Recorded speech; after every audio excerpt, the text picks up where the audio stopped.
3-beat Matador is a fabulous progression of the normal 2-beat Matador. When I say 2-beat, 3-beat, that means with a normal Matador, we're doing 2 hits on one side, 2 hits on the other side. Technically, you could say it's 4 beats to one cycle because you do left side, right side, that's 4. With the 3-beat, we're doing 3 beats on each side, so technically 6 is a full cycle. What I love about this is the 3 beats on each side, every beat, something happens that is poignant and important in the body. With a normal Matador, 1 beat resets the hand, and on the 2nd beat, we go across the body, right? So it's reset, fire, reset, fire, reset, fire. With the 3-beat, rather than this fire across action, where the hand comes down and across, we're pronating the hand and the shoulders moving across the body, we're splitting this into 2 movements. So when the hand comes down, rather than going across like usual, the hand comes down, but we stay on the same side of the body.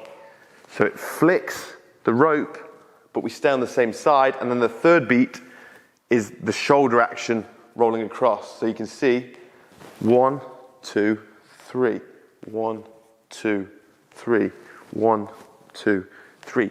Every motion has a purpose.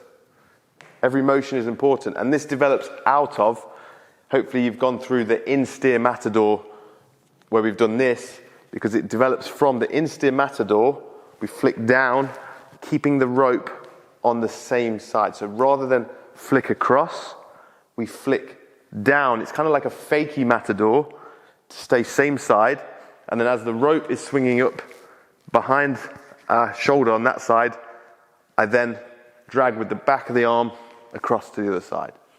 So I'll show you that side on, just so you can see. Boom, 2, 3. 1, 2, 3. 1, 2.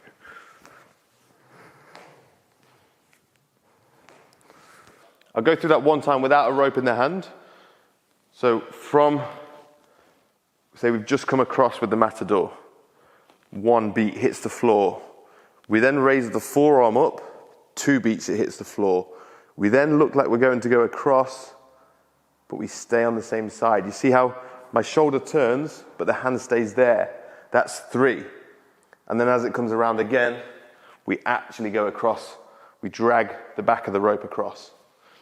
So that's the 3-beat Matador. In the beginning, as you learn it, you might not feel a clear distinction between each 3 of those moments.